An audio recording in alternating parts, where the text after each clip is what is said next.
বিল কাতলি ওয়াল উযনা বিল উযনি ওয়াস সিন্না বিস সিন্নি, নাকের বদলা নাক যাবে, কল্লার বদলা কাল্লা যাবে। ওমর যদি কল্লা ফালাইয়া থাকে তাহলে আরেকজন মুসলমানের কল্লা কেন ফালাইলো?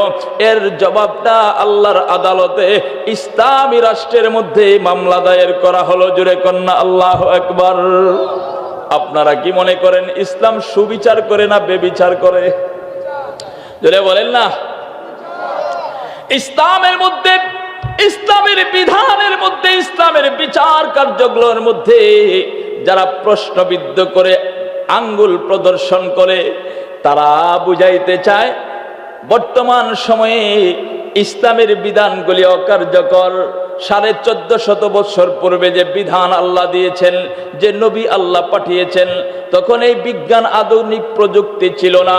তখনকার ইসলামটা এখন কেমনে চলে, তখনের বিধানটা এখন কেমনে চলে, তখনের রাজনীতিটা এখন কেমনে চলে।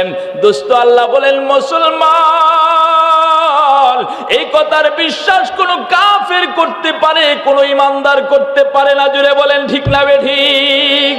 আদম শফিউল্লাহ থেকে ঈসা রুহুল্লাহ পর্যন্ত সেই ধর্মটা ছিল তখনকার সময়ের জন্য পারফেক্ট, তখনকার সময়ের জন্য মানানসই, তখনকার সময়ের সকল সমস্যার সমাধান।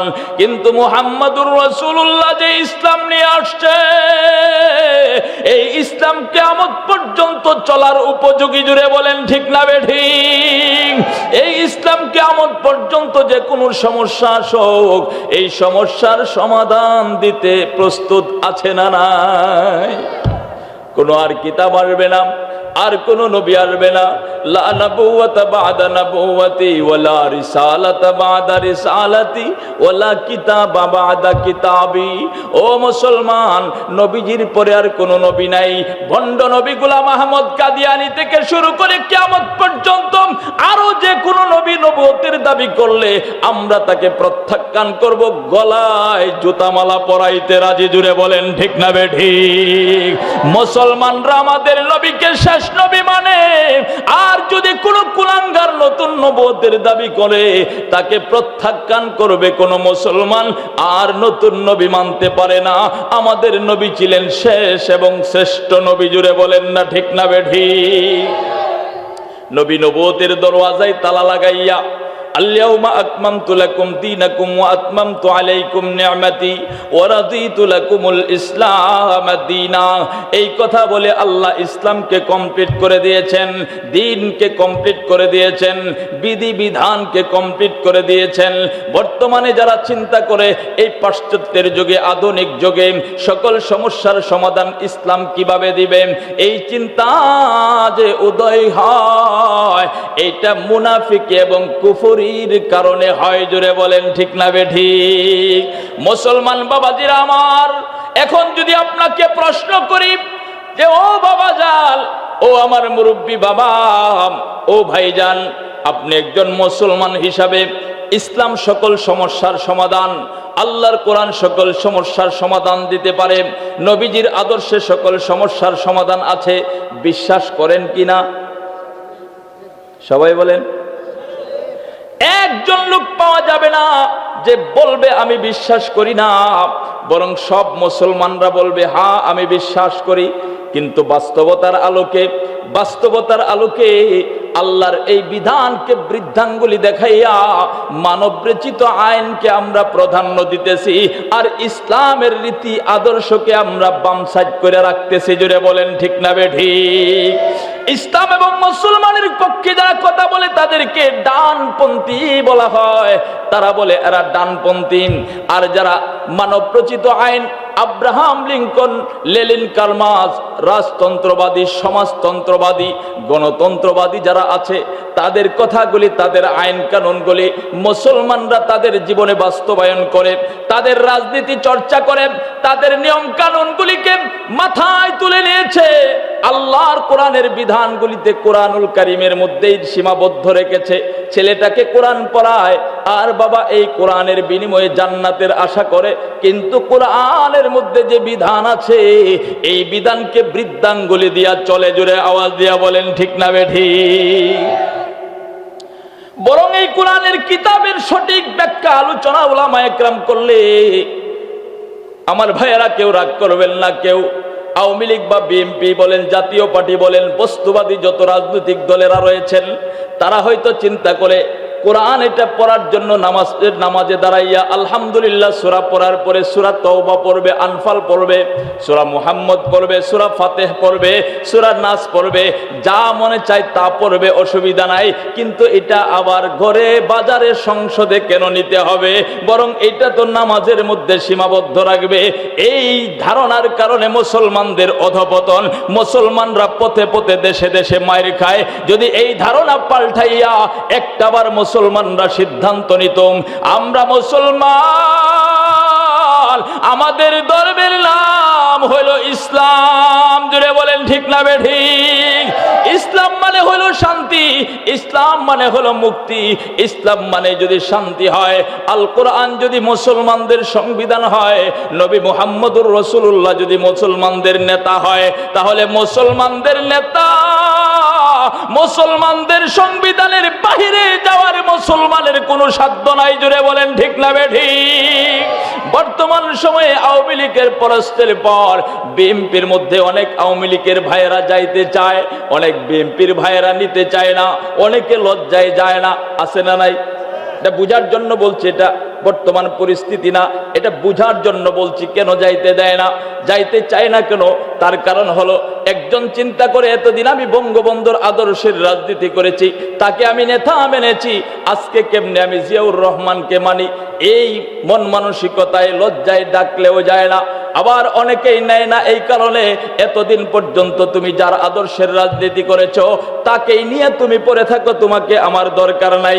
দুস্থ অভাবেরা, মুসলমানরা যদি বিশ্বাস করে আমাদের নেতা, আমাদের আধ্যাত্মিক নেতা, আমাদের ধর্মীয় নেতা, রাজনৈতিক নেতা, সব ক্ষেত্রে মুহাম্মদুর রাসূলুল্লাহ একমাত্র আমাদের আদর্শ, তাহলে আব্রাহাম লিঙ্কন আর লেনিন কালমাসের এই রায়, গণতন্ত্র এবং সমাজতন্ত্র ইত্যাদি দিয়া কখনো আমি মানদাম পেতে নিতে পারি না। তাদের জীবন ব্যবস্থাকে, তাদের বাতানো পদ্ধতিকে আমি মুসলমান হিসাবে সাদরে গ্রহণ করতে পারি না। বরং মুসলমান হিসাবে একমাত্র সংবিধান হলো আল কোরআন, জুড়ে বলেন ঠিক না বেঠিক? রাহগিয়া রুসমে আজা রূহে বেলালি ন রহি, ফলসফা রাহগিয়া তলকিনে গজালি ন রহি, दुनिया की सदाकत में तेरा नाम रहेगा, सिद्दीक तेरा नाम से इस्लाम रहेगा, दुनिया की अदालत में तेरा नाम रहेगा, फारूक तेरा नाम से इस्लाम रहेगा, दुनिया की शुजाअत में तेरा नाम रहेगा, आली तेरा नाम से इस्लाम रहेगा, दुनिया की सखावत में तेरा नाम रहेगा, उस्मान तेरा नाम से इस्लाम रहेगा। শুধুমাত্র আবু বকর, ওমর, উসমান আলীর ঘটনা কিতাবের মধ্যে তালিমের হালকায় বৈশা বৈশা কত শুনলাম, কিন্তু তাদের জীবনটা, আমাদের জীবনটা তাদের জীবনের সাথে মিলাইতে পারলাম না। ওমরে ফারুক মুসলমান যখন নবীর সিদ্ধান্তের বাহিরে কথা বলে, তার গর্দান উড়াইয়া দেয়। আল্লাহ পাক রব্বুল আলামিন সাক্ষ্য দেয়, আল্লাহর কোরআন সাক্ষ্য দেয়। ও কাফেরেরা, যারা মনে করেছো ওমরে ফারুক মুসলমানকে শহীদ করে দিয়েছে, মুসলমানকে হত্যা করেছে, না না না, নবীর সিদ্ধান্তের বাহিরে, নবীর আইন কানুনের বাহিরে, কোরআনের আইন কানুনের বাহিরে, নবীকে নেতা মানার পরে, মুহাম্মদের উম্মতের দাবি করার পরে অন্য কারো সিদ্ধান্ত যদি তার কাছে ভালো লাগে, মুহাম্মদের বিচার আচার যদি তার কাছে ভালো না লাগে, দেখতে মুসলমান হইলেও, নামে মুসলমান হইলেও বাস্তবতার আলোকে তার মধ্যে ইসলাম নাই, জুড়ে বলেন ঠিক না বেঠিক? ইসলামের বিজয় সুনিশ্চিত হবে তখন যখন মুসলমানেরা পরিপূর্ণ ঈমানের মালিক হবে। আমিনু কামা আমানান নাস, আল্লাহ যেমন বলেছেন, ও মুসলমানেরা হে দুনিয়ার মানুষেরা, ঈমান আনবা সাহাবীদের মতো। সাহাবীরা যেমন তাদের জান কোরবান করে দিয়ে হলেও নবীর আদর্শে মানতে প্রস্তুত ছিল। জান যাবে যাবে, নবীর আদর্শ ছাড়া যাবে না। মান যাবে যাবে, তবে মুসলমান কখনো নবীর আদর্শ ছাড়া যাবে না। বাড়িঘর চারা করতে হলে চারা খাবো, তারপরেও নবীজির আদর্শ ছাড়া যাবে না।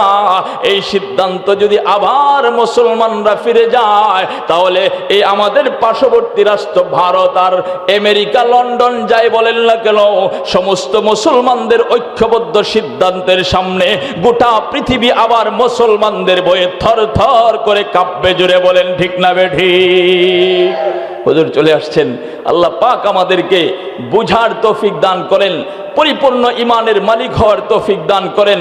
ওয়ালা তাহিনু ওয়ালা তাহজানু ওয়া আনতুমুল আ'লাউনা ইন কুনতুম মুমিনিন। আল্লাহ এই কথাই বলেছেন, বিজয় তোমাদেরই হবে, তোমাদের কোনো পরাস্ত কেউ করতে পারবে না, কোনো পরাশক্তি কোনো কেউ তোমাকে পরাস্ত করতে পারবে না। শর্ত হলো ঈমানদার হতে হবে। ঈমানদার হতে সবাই রাজি ইনশাআল্লাহ?